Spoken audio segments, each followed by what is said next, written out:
Cheguei. Tava aqui Desculpa. quieta, quieta pagando um mico, depois eu comecei a falar. Você não vai acreditar o que eu estava fazendo. O quê? Passando um batonzinho. Ai, meu Deus, eu não. Eu estou linda, vinda do posto de saúde, sem maquiagem, arrasou. Arrasou muito. Mas, Lu, eu não tô te vendo. Tá tipo uma coisa girando assim.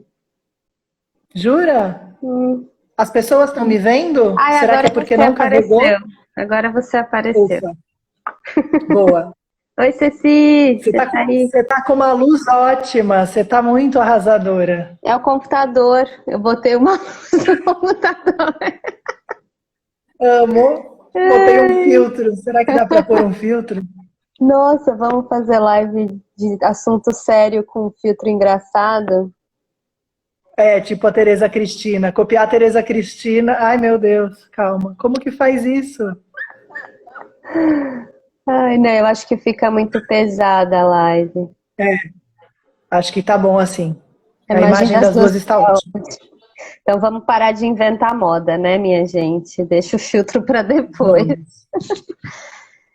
Pois E é, aí, Ellen, vamos nos apresentar. Quer se apresentar? vamos. Vou lá. Boa noite, pessoal, tá entrando aí. Eu sou a Ellen, eu sou obstetriz, eu trabalho agora à distância, né, no coletivo feminista Sexualidade e Saúde. Não atuo nesse momento no ambulatório, né, mas em outras frentes que o coletivo feminista promove e toca. Eu entrei no coletivo, acho que em 2016, por aí, justamente para estar junto nas oficinas de educação em saúde e nesses assuntos que têm a ver com os direitos sexuais e reprodutivos. Atualmente, eu trabalho com atendimento ao parto domiciliar e também educação, e aqui na Bruxaria Distro, né, que é esse projeto de difusão de material, dos absorventes que eu faço, que tem a ver com o projeto de educação e saúde para corpos menstruantes, e é isso. Muito feliz de estar aqui com a Lulu mais uma vez. E eu sou a Luísa, sou médica de família e comunidade. Trabalho no coletivo desde 2014, mais ou menos, fazendo consultas, principalmente de saúde das mulheres, mas não só. Também, né, junto nas oficinas, na gestão, e, enfim, pensando aí nossos modelos de atendimento.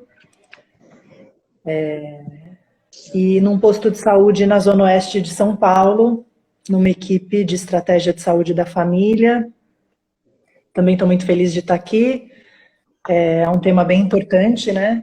Estava falando que a gente está antecipando a comemoração de um dia muito importante, Uhum. que é isso, né? Várias lives vão acontecer em homenagem ao dia 28 de setembro, né? Em vários canais. Acho que com a mesma temática, mas com diferentes abordagens, né? Com enfoque no SUS, com enfoque no aborto legal, com enfoque na clandestinidade, nos riscos que as mulheres, principalmente as mulheres, né, ainda correm. E hoje a gente queria falar um pouquinho sobre esse dia, né, sobre a história desse dia, sobre quais são ainda, né, os desafios da América Latina, mas especialmente do Brasil, no que diz respeito a caminhar nos direitos reprodutivos e falar um pouco dos problemas, né, que a gente tem enfrentado, do contexto político. Enfim, então acho que vai girar mais ou menos por aí, mas se tiverem perguntas, mandem. A gente quer falar um pouco, acho que as outras duas lives foram mais, né, do aborto legal, né, do aborto em situações em que ele é previsto em lei, que ele é um direito, e hoje a gente vai problematizar um pouco o contrário, né, o que fica para fora do direito. O Uhum. que é viver num país, num continente, né, em que esse direito é negado a tantas pessoas, em que o Estado escolhe negar esse direito, né? Escolhe deixar as mulheres com gravidez indesejada marginalizadas, né? Reféns do aborto inseguro. Então, é isso, né? Responsabilizar, são escolhas, né? Como a gente estava conversando antes. Exatamente. E é isso, né? A gente percebe que a gestação não desejada, né, não planejada, ela vem justamente nos países onde existe uma grande falha, né, do planejamento reprodutivo, né? E isso tem a ver com quanto de incentivo existe para os profissionais de saúde fazerem esse trabalho, né? Então, quanto mais pobre um país com menos acesso ao planejamento reprodutivo, maior vão ser as gravidezes não planejadas, né? E, consequentemente, tudo que se desenrola a partir disso, né?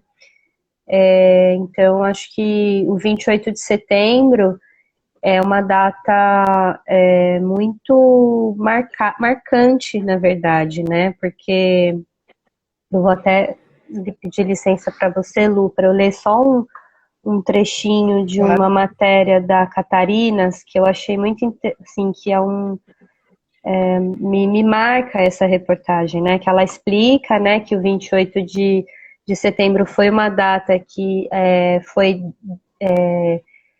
consolidada na América Latina e no Caribe em 1990, né, então já tem 30 anos. No Num quinto congresso, né, congresso, feminista. sim, no quinto congresso feminista latino-americano e caribenho. Só que também duas outras coisas que eu acho que a gente não sabe, muita gente não sabe, eu acabo esquecendo, que nesse dia é também recordada a Lei do Ventre Livre, promulgada no Brasil em 28 de setembro de 1871. Que passou a considerar, né, livre todos os filhos de mulheres escravizadas nascidos a partir dessa data. Isso é muito simbólico, porque a gente sabe que as maiores vítimas do mal, da má assistência, de violência obstétrica, de falta de acesso aos direitos, as maiores penalizadas são as mulheres negras ainda hoje, né? Então, essa ironia de que 28 de setembro de 1871 foi assinada essa lei, mas que até hoje a gente, né, realmente o ventre livre. É um dia muito simbólico, né? E mais uma coisa, que eu tinha me falhado a memória, e foi muito bom retomar esse artigo aqui hoje, que é o dia do sepultamento da Jandira Magdalena dos Santos Cruz, que aconteceu dia 28 de setembro de 2014, no Rio de Janeiro. Ela tinha 27 anos e foi morta numa clínica clandestina, a qual recorreu para a realização de um aborto. Né, o corpo dela foi encontrado dentro de um carro carbonizado.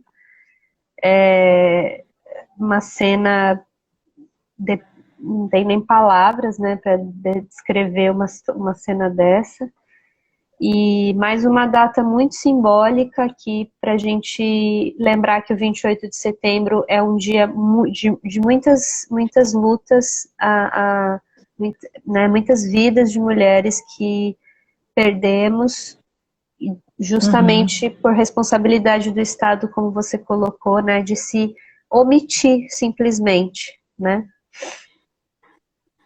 Quando a gente discute, né, a descriminalização do aborto, né, a legalização, as pessoas falam muito de vida, né, falam muito individualizam muito essa questão para as mulheres e frequentemente não se discute essa questão do Estado, né, que é uma escolha, e que assim como a Jandira, enquanto o Estado escolhe não descriminalizar o aborto, né, e deixar as mulheres na clandestinidade, várias mulheres, principalmente as negras periféricas, que, né, igual você falou, têm dificuldade de acesso aos serviços de saúde, sofrem mais violência obstétrica, morrem, né? E isso é um problema de saúde pública muito importante, especialmente nesse momento que a gente está vivendo o desmonte do SUS, né? Tanto retrocesso político nos direitos, a portaria, né, que saiu em agosto, fim de agosto, e agora foi modificada com algumas alterações, né, algumas palavras para parecer mais leve, né? Porque ia ser votada pelo STF amanhã, foi cancelada essa votação. Então, que é a portaria que diz que agora os profissionais de saúde que atenderem uma mulher com gravidez indesejada, vítima de estupro, precisam, a mulher consentindo ou não, fazer um boletim de ocorrência, né? Num país que a gente sabe que a violência doméstica, que a violência sexual, principalmente por parceiro íntimo ou por algum familiar, é super frequente e às vezes as mulheres escolhem não denunciar para proteger a família, né?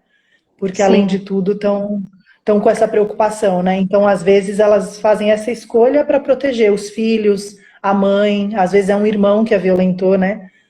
Então, é mais uma medida, apesar deles terem trocado as palavras, tirado a palavra obrigatoriedade, tiraram também essa obrigação de mostrar o embrião, né, para a pessoa. Mas continua sendo ultrassom, né? obrigável ultrassom, mas continua sendo uma portaria para constranger. E quanto mais constrangimento e mais obstáculos, mais difícil fica ter acesso, né? Então a gente já está vendo retrocesso no que diz respeito ao aborto legal. A gente está vendo o retrocesso do retrocesso, na verdade, né? Acha que não dá para ficar pior e fica, porque a lei do aborto prevista em lei é de 1940, né? A gente está falando de uma legislação que está completamente atrasada do nosso tempo, né? A gente está em 2020 e a gente está vivenciando uma lei que é de quase 100 anos atrás. E por isso que a gente resolveu fazer essa conversa, justamente, né? O que é que está acontecendo que em pleno século XXI a gente ainda está submetida, o nosso corpo, a nossa autodeterminação reprodutiva ainda está sobre a tutela do Estado fundamentalista, né? Porque ele não é laico, né? É explícito, principalmente nesse governo, né? A gente tem hoje um ministério que tem esse nome, né? Ministério da Família, das mulheres. Nossa, eu até esqueço, porque é tão doido o nome do Ministério da Damares, dos Direitos Humanos. Agora, eu não sei de que humanos ela está falando, mas enfim. Uma ministra que é antifeminista, né? E evangélica, ela é pastora, né, a Damares. Hoje, no aquele podcast do Café da Manhã da Folha, é sobre a Damares. Ouçam, tá muito interessante. Ela comenta assim que eu não vou aceitar ser ministra do STF porque a toga não é cor-de-rosa. Então, esse tipo de coisa que ela fala e que ela recebe atenção e é levada a sério, né? Imagina que coisa mais absurda que a gente está vivendo, né? Então, não é de se estranhar que esse governo apoie uma piora de uma legislação que já era ruim, né? Que já era muito restrita, né? Então, a luta pela descriminalização das mulheres que enfrentam, né, essa criminalização de alguma forma é muito atual, né? E parece que com esse governo está ainda mais difícil, né? Sim, e é importante esse contraste, né, que a gente tem entre o hemisfério sul e o hemisfério norte, né? E a América Latina é talvez a região, a América Latina e o Caribe, acho que é uma das regiões do mundo que mais desrespeita os direitos reprodutivos das mulheres. A gente sabe que também homens trans podem engravidar e sofrer essas violências, né? Mas quando a gente diz das mulheres é porque historicamente isso é mais proeminente, né, entre as mulheres cis, mas enfim, entre pessoas que engravidam. E esse contraste, ele é em tudo, né, relacionado aos direitos reprodutivos. Acesso à contracepção, E aí, quando a gente fala de um governo do retrocesso, como você disse, a questão da criminalização do aborto é a ponta do iceberg, né? Os Exato. obstáculos para ter acesso à contracepção de emergência, os obstáculos para inserção de DIU nas UBSs, né? A falta de Uhum, acesso às consultas, a uhum, pandemia sendo uma desculpa para deixar de atender as mulheres em situação de vulnerabilidade que precisam de contracepção. sim. Saiu uma matéria da ONU dizendo que espera-se que haja mais ou menos 40 milhões de mulheres grávidas nessa pandemia esse ano, né, de Uhum. gravidez não planejada. Isso é muita coisa. Então, assim, são os filhos da pandemia, né, por falta de acesso à saúde, né, enfim. Então, Sim, e sabendo que as gestantes são um grupo de risco, né? Além da gravidez indesejada, além da maior exposição ao aborto inseguro por estarem na clandestinidade, quando decidem levar a gravidez adiante, são um grupo de risco nessa pandemia, né? Gestantes e uhum, puérperas. Então, é assim, a vida das mulheres importa, né? Essa é a pergunta. Que humanos, igual você disse. exato. Isso, mais um contraste, né, de país colônia e país colonizado, né? A Inglaterra, assim que a pandemia foi declarada pela OMS, liberou o acesso ao misoprostol, que é a medicação universalmente usada para indução do aborto seguro, para ser usado em casa, né? Então, na Inglaterra, o aborto é descriminalizado, as pessoas têm acesso à medicação e ao acompanhamento no serviço público, mas nesse caso, mas era só no serviço, né? As pessoas não pegavam o comprimido e iam para casa. Durante a pandemia foi feito isso, né? Então, se ampliou o acesso, né? Enquanto que aqui o que você, né, o que você está trazendo foi restringido o acesso à saúde, né? Então, Exato. isso só me lembra o quanto que a gente ainda está vivendo a, como fala, o reflexo, né, da história que a gente cansa de contar aqui nas lives do coletivo. Até alguém perguntou, é uma referência de direitos reprodutivos. Eu gosto muito daquele livro da... daqui a pouco eu lembro o nome dela, mas que chama A Arte de Enganar a Natureza, que conta justamente essa história do início do final do século XIX, começo do século XX, que a política é um plano, né? É justamente um plano, não é uma coisa por acaso só, porque o patriarcado, aquela coisa grande, enorme, até um pouco subjetiva, é difícil de Não saber o tem que nada para é. fazer, acontece assim mesmo, né? Muito pelo contrário, Pelo né? É um plano, isso é uma coisa feita para ser assim, né? Corpos que o que importa desse corpo é que ele reproduz outro ser humano, então tem que garantir que esse corpo continue funcionando para mim ter novos trabalhadores, nova reposição do exército, sei lá, dependendo do país que você está falando, né? Mas aqui no Brasil é muito evidente, né? Lá nas políticas públicas da era Vargas, isso, a Fabíola Rodem, amo ela. É, na era Vargas, né, que ele fala que tinha esse programa que chamava Mães da Pátria, e era muito declarado que ele tinha programa de pré-natal de puericultura porque os bebês importam. Somente os bebês. É claro que os bebês importam, eu amo os bebês. Mas a gente está falando de uma coisa que é social, integral, né?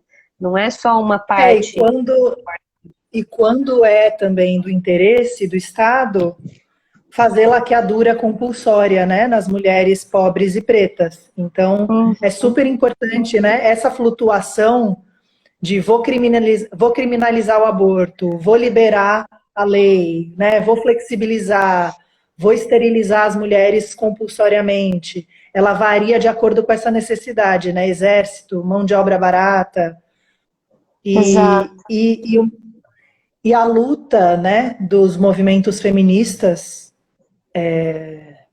no Brasil, na América Latina, é de muita importância, né, Ellen? Porque a gente às vezes pensa assim, é porque os políticos, porque a política. mas muitos dos retrocessos não aconteceram ainda, ou muito dos avanços, por conta da força do movimento feminista no Brasil, né? E os programas, as políticas nacionais de saúde, que surgiram na década de 60, 70, 80, que garantiram maior integralidade, maior acesso a consultas, a métodos contraceptivos, melhor assistência no pré-natal, e que também luta pela descriminalização do aborto e pela vida das mulheres, né? Então, Exato. é um movimento que junto que pressiona a política, né?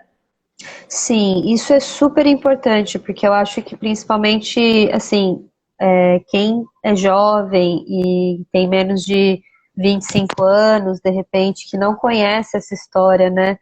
Ou ainda não conhece, que está por conhecer a história do surgimento, da criação do SUS, né? Na abertura democrática do Brasil na década de 80, isso foi crucial para muitas coisas, né?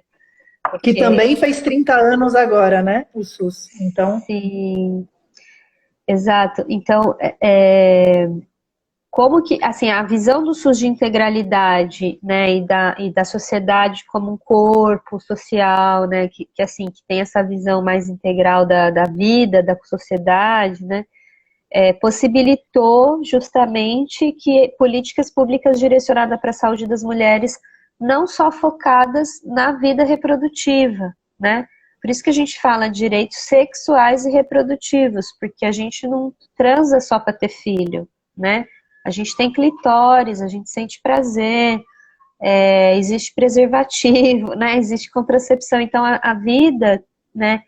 A história da sexualidade, tudo isso está para além da reprodução, né? Então, isso também é um embate, talvez até ideológico, pelo menos nesse governo né? Então é importante a gente sempre fazer menção e relembrar essa história, porque é o que a gente vive hoje, né? Quando essas pessoas, essas mulheres entraram e conseguiram implementar, apoiar, né, a implementação dos programas de saúde das mulheres, a gente vive hoje esses benefícios, né? Nada foi dado, nada é assim dado, tudo é conquistado, né? Inclusive a duras penas, né? Principalmente as mulheres de Brasília que estão lá, as organizações feministas que estão fazendo esse advocacy sim. cotidianamente no parlamento, né? Então isso é importante a gente conhecer. Então, quem nunca ouviu falar da Cefêmea, de organizações como essa, SOS Corpo, Curumim, procurem saber, porque elas têm uma história inspiradora, né? E isso, e hoje a gente, por exemplo, a gente tem uma discussão sobre o Rede Cegonha, né? Porque é que foi que esse governo que botou esse nome, né? Então, era uma dificuldade, eu acho, né, no começo do século XXI, aí nos anos zero, dos governos conseguirem manter essa linha de garantia dos direitos, né? Então, algumas coisas foram sendo, como eu posso dizer, negociadas, né? Então, o programa do Rede Cegonha é excelente, mas esse nome é péssimo, né? Porque, afinal, cadê a mulher? Mas tem a ver com direitos sexuais e reprodutivos, né? E Sem essa dúvida. história que eu acho incrível, né? Que eu não canso de contar, que é a história do descobrimento do misoprostol, né? Porque ele que, né, de novo, que é a medicação que é usada no mundo inteiro para aborto seguro, foi descoberta no Brasil por mulheres que, lendo a bula, de repente faziam uso para úlcera gástrica, que é por isso que esse remédio era vendido na farmácia, descobriram que ele era uma coisa que fazia o aborto ser mais fácil, né, e que não precisavam ir para o hospital. E aí foi depois disso, né, que os médicos perceberam que essas mulheres estavam chegando no hospital com o aborto já finalizado, sem necessidade de intervenção. Investigando, se chegou ao conhecimento de que essas mulheres estavam usando misoprostol. E isso pela sua própria necessidade de garantia de sobrevivência, né? E foram as mulheres mulheres comuns, não eram mulheres de movimento Exato. social Não nenhum, foi um né? protocolo, né, que foi criado. E aí é muito interessante, porque sempre que a gente fala de aborto clandestino, né, de aborto ilegal, porque, enfim, dessa clandestinidade a que estamos todas sujeitas, Sim. a gente pensa imediatamente, a gente faz uma conexão a aborto inseguro, né? E não necessariamente. Então, por exemplo, o misoprostol é uma medicação que permite que mulheres tenham acesso ao aborto seguro. Varia de país para país, né? A gente sabe que no Brasil existe uma legislação muito mais forte para não permitir a comercialização de misoprostol. Então, ele só está disponível em hospital, diferente da Argentina, por exemplo, né? Nossos hermanos, nossas irmãs, que têm uma história de luta também, né? É um país também onde o aborto é criminalizado na esmagadora maioria dos casos, mas que conseguem comprar o misoprostol em farmácia para úlcera gástrica, com prescrição, normalmente, e fazem muito atendimento em linha telefônica, né? Orientam as mulheres, porque o acesso ao remédio não é tão difícil. Uhum. Mas é importante contar essa história e associar ela ao aborto seguro, eu acho, porque a legislação no Brasil ela é tão forte que ela estigmatiza o remédio, né? E aí, Exato. qualquer pessoa que ouve falar aborto medicamentoso, misoprostol, meu Deus, que horror, eu vou correr muito risco, eu vou sangrar muito, e se eu morrer, né? Então, é muito importante resgatar essa história para a gente saber que existem métodos seguros, né? Existem formas de evitar que as mulheres morram de um jeito barato, como você disse o exemplo da Inglaterra, né? Você entrega uns comprimidos, a mulher vai para casa, orientados os sinais de alarme, né? Uhum. Provavelmente uma midwife ou uma enfermeira liga para ela, né, no mesmo dia para saber se ela está bem. Exato. Então,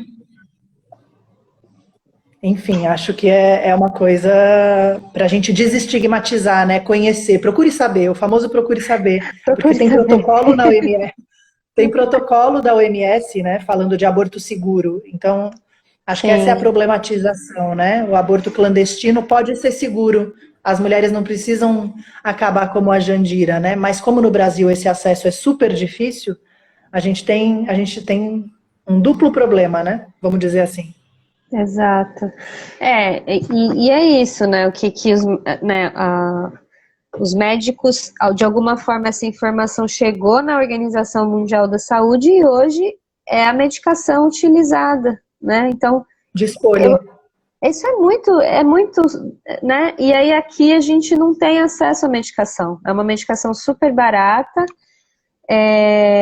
ela só é disponível dentro de instituição hospitalar que tem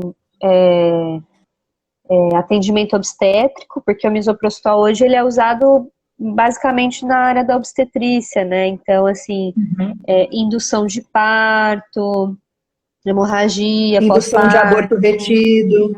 indução de aborto, aborto legal, previsto em lei, né? Então, é uma medicação com certeza segura para esse fim. Claro que utilizando-se, né, conforme as recomendações que estão disponíveis nos manuais da Organização Mundial de Saúde, né? Isso não é segredo, né? E não é proibido a gente falar disso, né? Eles querem proibir, mas não é, né? Por Então, enquanto a gente pode falar, né? Vamos não, isso esperar o não que vai acontecer. Mas te ouvindo falar, Lu, me veio muito essa questão da autonomia, né? Porque além de ser um tabu social, religioso, moral, a questão do aborto, a gente também, por outro lado, tem a vulnerabilidade, assim, a fragilidade que a gente, de alguma forma, foi educada a não ter posse sobre nós mesmos. Então, tudo se torna muito arriscado, perigoso, difícil, e muitas vezes piora a situação daquela pessoa que está procurando realizar um aborto, por exemplo, né? Ou ou não, ou só quando a gente está tendo uma conversa sobre esse assunto, né? Tudo fica muito mais carregado e perigoso e dramático, Sim. justamente porque a gente não tem essa premissa de que esse território é meu corpo, a gente não é educada a nos conhecer, a conhecer os nossos ciclos, a gente saber onde é o nosso colo do útero, a gente saber conhecer alterações comuns dos nossos fluidos, dos nossos cheiros, Uhum. então tudo isso contribui para que muita gente fique cada vez mais distante dos processos do seu corpo. E isso, tanto num parto, quanto numa doença qualquer, uma outra, em alguma doença, ou no processo de abortamento, seja espontâneo, seja induzido, fica tudo muito mais estranho e alheio, né? Então, quando a gente faz trabalho de educação em saúde, tem a ver justamente das pessoas tomarem para si a responsabilidade sobre a sua saúde, a sua autonomia, né? O que inclui ter essa segurança de que o seu corpo ele não é tão frágil assim, né? O que eu quero dizer. De que a gente sabe os sinais, né? De que pode ter uma confiança. Sim, Exato. eu acho que é isso, assim, historicamente, tudo é um problema, né? A masturbação, o sexo, engravidar, as coisas vão acontecendo e nada é muito por vontade das mulheres, né? O sexo que é um pouco forçado, o consentimento que é sempre nebuloso, né? Então, as mulheres, elas têm questionado isso, né? E a questão do aborto também, né, entra no... E aí acho que também tem uma coisa que é a violência, né, que as mulheres sofrem. E aí só falar a palavra aborto já é um super tabu, porque mesmo uma mulher que está tendo aborto espontâneo, por julgamento dos profissionais de saúde, moralizadores, enfim, né, que querem impor os seus valores às pacientes, que é uma coisa super antiética, a gente pode falar um pouco mais disso, para as Sim. mulheres saberem o, né, a que elas têm direito num serviço de saúde, mas muitas vezes as mulheres que estão tendo um aborto espontâneo, elas sofrem uma violência porque o profissional se sente no direito de praticar essa violência achando que ela provocou um aborto, né? Sim. Então, também as pessoas ficam pisando em ovos para falar do assunto, né? Como se fosse algo e esse conhecimento, essa sabedoria, essa coisa que a gente entrega para o médico, né? Essa pessoa que vai me dizer como viver, que vai me dizer como fazer as coisas, se ele está me tratando mal, é porque eu devo ter feito algo errado mesmo, né? Então, claro que isso só é possível dentro de um sistema que não deixa as mulheres confiarem nos próprios corpos e na própria decisão, né? Porque é tão absurdo, né, ainda as mulheres sofrerem violência obstétrica numa Uhum. situação como essa, em que elas são pacientes, né, em que elas precisam de auxílio médico, elas não estão sendo, não, né, não podem ser julgadas. E num código de ética médico que prevê que é um crime o médico quebrar sigilo médico, denunciar as mulheres, ele não pode impor os próprios valores para paciente, e mesmo assim, por um desconhecimento, por essa fragilidade que você falou, os profissionais ainda se sentem autorizados a fazer esse tipo de coisa, né? Então, acho que essa violência também contribui para essa insegurança de falar no assunto, de poder dizer, né? De chegar num serviço e dizer, fiz um aborto, né? Agora, aqui eu posso dizer que eu fiz algo ilegal, mas porque eu estou preocupada com a minha saúde. Não, você não pode, né? As Uhum. mulheres ficam apavoradas de poder abrir para o profissional de saúde em quem elas deveriam confiar uma coisa sobre a saúde delas, que tem a ver com contracepção, que tem a ver com diminuir agravos, né, diminuir mortalidade, elas têm que omitir, porque, infelizmente, a lei não é cumprida, né? Elas são denunciadas ainda, apesar de não poderem. Sim, isso é muito interessante, porque essa, essa, essa coisa, né, de que por um lado a gente está aqui falando de acesso à saúde e garantia de acesso à saúde, né, E, por outro lado, existe uma discussão que é do âmbito do direito, né, da judicialização das coisas. Então, às vezes fica até uma conversa difícil, né, porque é isso, o profissional, às vezes, ele precisa fazer um atendimento em saúde, mas ele está pensando na criminalização. Então, isso é muito, muito ruim, a gente atrelar as coisas dessa forma, né? Por isso que a gente traz esse debate também, muitas vezes, pro arcabouço da saúde. Porque, no fim das contas, o que a gente está mesmo preocupado é com a saúde dessas mulheres, né?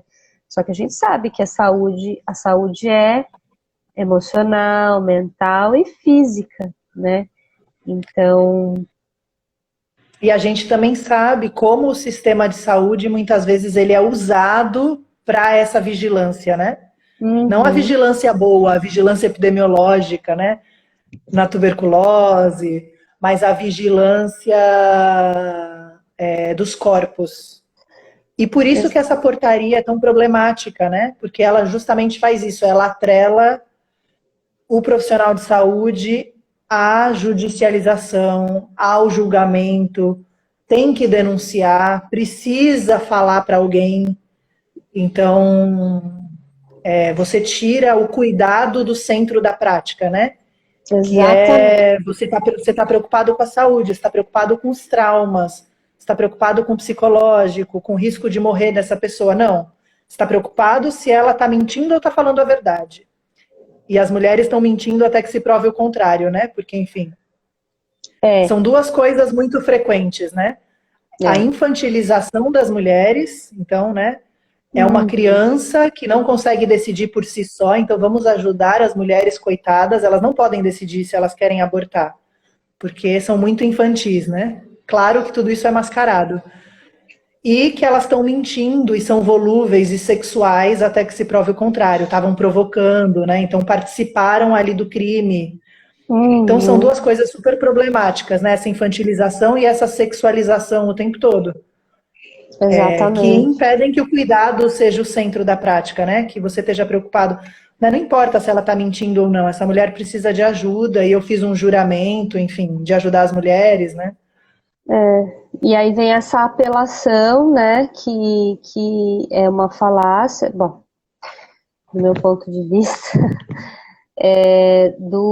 dessa apelação, essa coisa apelativa do assassinato, né? Dizer que um abortamento até 12 semanas configurar isso como se a gente estivesse falando de um bebê nascido, né? Então, assim, essa decisão, por essa razão tão, como eu posso dizer, dilema, né?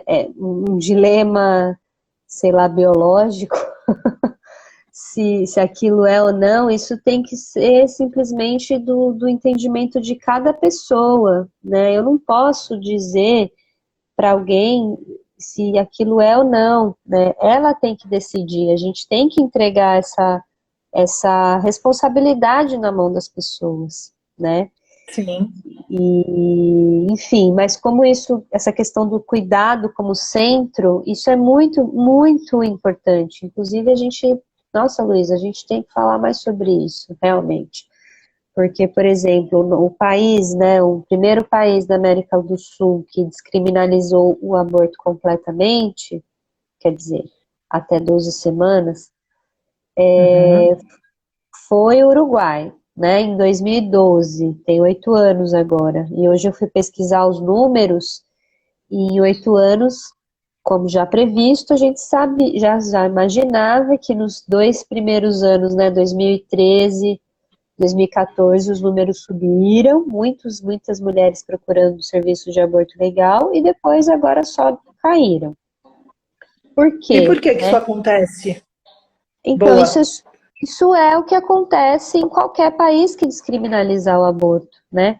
A gente vai ter uma demanda grande de pessoas que estavam já fazendo aborto, né? A gente sabe que no Brasil hoje, 1 a cada 5 mulheres que você conhece já fez ou vai fazer um aborto em sua vida reprodutiva.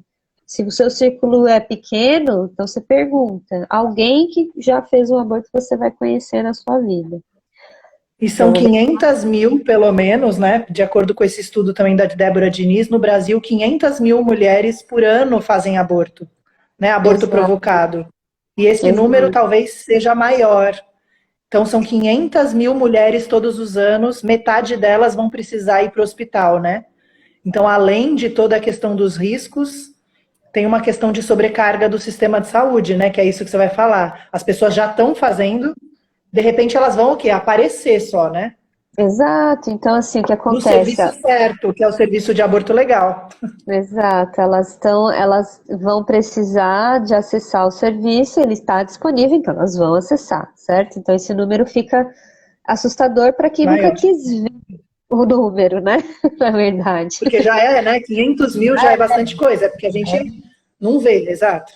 Exato, então assim, mas aí por que que decai depois, né? Porque essa política pública, ela nunca vem sozinha, né? A gente insiste nisso, a gente sempre vai insistir nisso, porque não tem como fazer um projeto de descriminalização do aborto em qualquer situação sem falar de educação e saúde, sem ampliar o acesso à contracepção, porque a gente acha, quem é a gente, né, Luiz? Estou falando a gente, parece que é o coletivo feminista. Eu acho que são todas Eu as e pessoas, você não achamos isso. as pessoas que estão comprometidas com a saúde das mulheres, com a saúde da população, na saúde pública, com bons indicadores de saúde social de saúde, a gente nunca, eu não faria uma estratégia de descriminalização do aborto sem falar de planejamento reprodutivo. É uma coisa Sim. completamente absurda, né? Então, é normal, é esperado que o aborto, ao ser descriminalizado, vai ter um aumento, vai ter um número alto, que, consequentemente, depois de um tempo, no caso do Uruguai, foi mais ou menos 2 anos, caiu bruscamente, né? Então, E hoje a a gente... mesma coisa em Portugal, né? Vários países isso acontece. Sim, essa é uma coisa completamente esperada, porque agora as pessoas são assistidas de fato, né? Elas vão ter acesso à contracepção mais assegurado, né? Porque hoje que a gente vê é isso, né? Quantas vezes por semana você olha o grupo do Facebook lá do Dil de Cobre e todo dia tem alguém falando: ah, fui no posto de saúde, o médico não quis colocar. Fui no plano de saúde, o médico não quis colocar o DIU, né?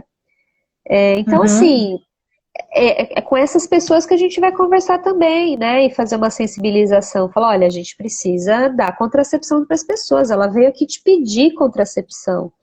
E você não deu, por quê? Né? E ainda tem a coragem depois de culpabilizar essa sujeita de que engravidou sem planejar, né? Então, enfim. O que a Exato. gente tem no É, horizonte é isso. sim, sim. E até porque é isso que a gente fala, né? Assim, esses números são altíssimos. A mortalidade entre mulheres, né, negras é 2,5 vezes maior comparado com mulheres brancas que abortam clandestinamente. Então a gente sabe quem são as mulheres que vão morrer, que vão ser presas, né? E tem até aquela pergunta, né, para sensibilizar as pessoas: você acha que uma mulher que aborta deveria morrer ou ser presa, né? Que muda, coloca o debate em outro patamar, né? Num debate mais da saúde e não do julgamento do que é vida e o que não é vida, né? Mas do... E aí a gente estava falando de profissional de saúde e do que pode ser dito, e é super importante, né, quando a gente fala também de saúde, que os profissionais saibam que eles podem fazer orientação e acolhimento às mulheres, né, numa perspectiva de redução de danos.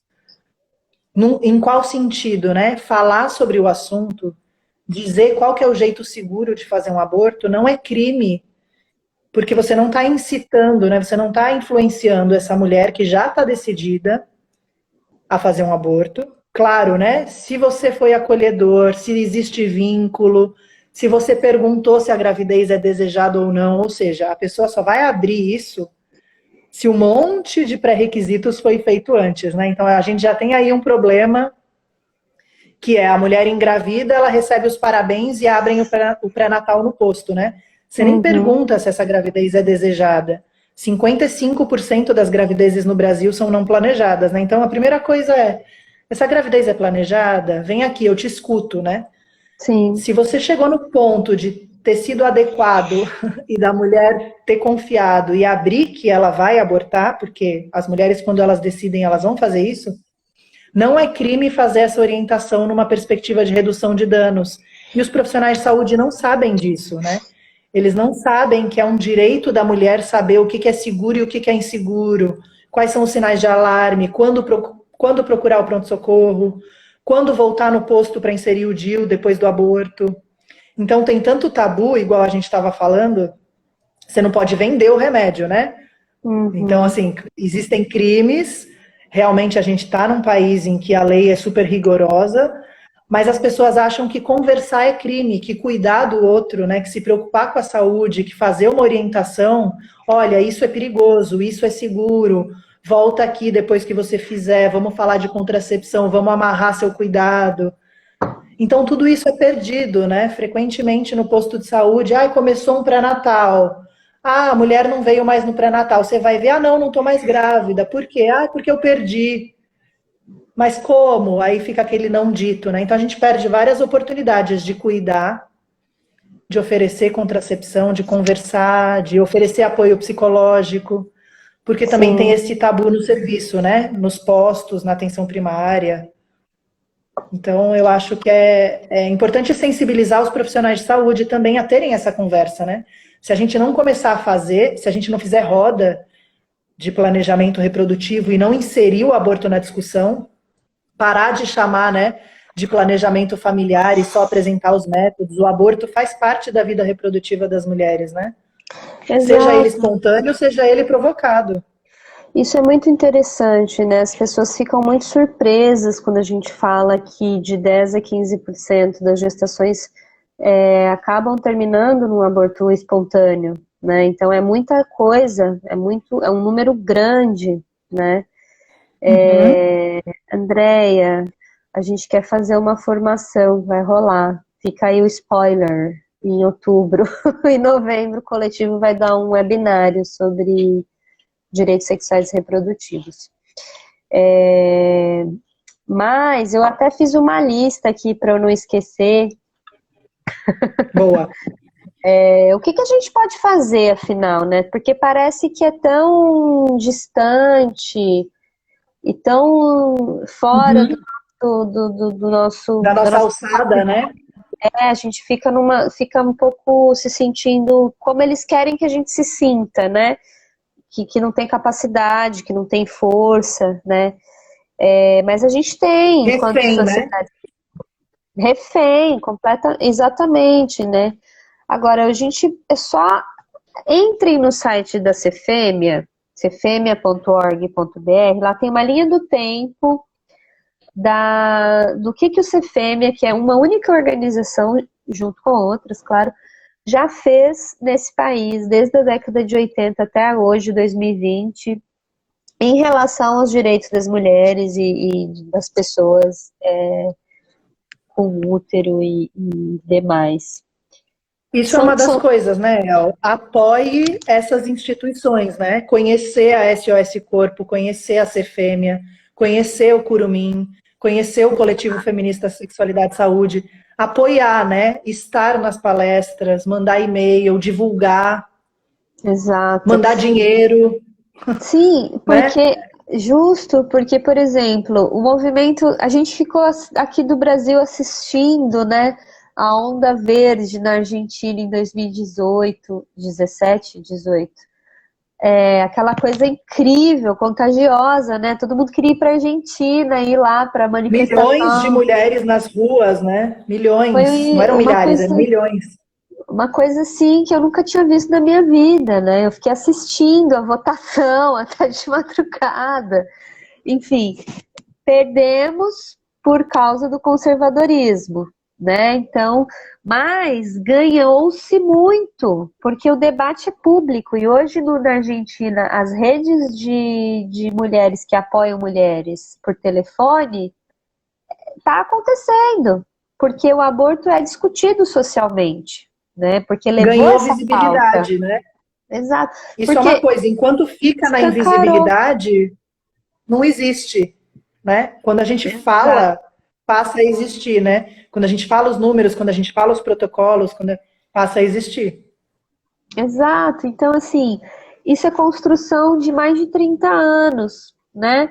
E como que constrói um movimento de base desse? É isso que a gente está dizendo, né? Conhecer as lutas é a primeira coisa. Se for possível, se for do interesse, se aproximar de coletivos feministas, organizações. No Brasil, a gente tem a Frente Nacional de Descriminalização do Aborto. Existem frentes regionais, estaduais. Você pode entrar em contato com uma dessas frentes de descriminalização do aborto na sua região. Existem muitas campanhas online que é para mandar e-mail para os deputados, que é essa encheção de saco no advocacy que tem que ser feita, né?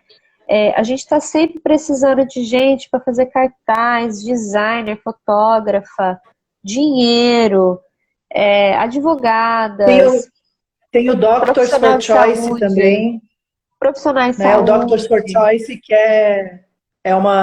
é um jeito de tentar institucionalizar ou movimentar os médicos, que são uma parcela muito conservadora dos profissionais de saúde, né? Então, essa iniciativa de que os médicos assinem e se digam pró-escolha é super importante, porque historicamente os médicos estão no retrocesso do retrocesso, né? Sim.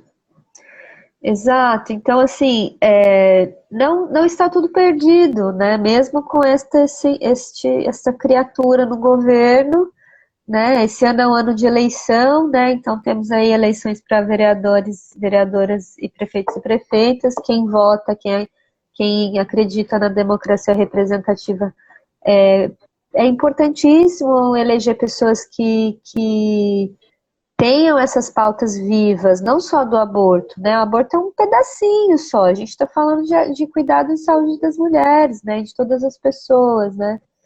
Sim. Então, isso tudo tem a ver com a sociedade, né? Não tem como. Acho que Uhum. para quem já é uma ativista e que estiver vendo essa live vai dizer, tá bom, gente, já faço tudo isso. Já Mas preenche os critérios. eu queria uma fórmula mágica, enfim, a gente ainda, né, no Brasil a gente está nessa, uma colega, uma pessoa aí escreveu, no Misoprostol custa R$ 700. Isso é reflexo da clandestinidade, né, como que o tráfico e como que a própria indústria farmacêutica e seu lobby ganham muito dinheiro com isso, né, então é uma problemática realmente que merece uma atenção. Mas eu acho que é isso, não percam os encontros online do 28 de setembro. A Frente Catarinense está com uma programação incrível segunda-feira, né? Sim, E que mais? tá mesmo. Hashtag nem presa nem morta. A Sigam as campanha, redes, né? sim, a A campanha que campanha. sim, tivemos lá, né, em Brasília, em 2018, naquele grande festival maravilhoso, que foi um encontro super importante e potente, né, na audiência pública da DPF, né? Mas é isso, acho que é para se fortalecer, para voltar e quando as ruas estiverem mais possíveis, a gente ocupar de novo. É isso aí. Obrigada, El. Estamos fazendo aí 1 hora de live. Acho que é isso, Ai, né? já deu. Eu tô meio sem saber quanto tempo aqui a gente já tá. Mas é Mas isso, a gente pode postar, né? A gente pode fazer um post com algumas recomendações de leitura, de repente, né? Fazer uns stories. Fiquem atentos e faremos. atentas. Sim, e aí em novembro, né, vai ter o webinário gratuito, vai ser super legal para gente justamente se preencher mais com essas ferramentas. Beleza? Exato. Valeu, Andréia. Valeu, Lu. Valeu, Ellen. Obrigada. Um beijo e força aí. Beijinho. Até mais. Tchau.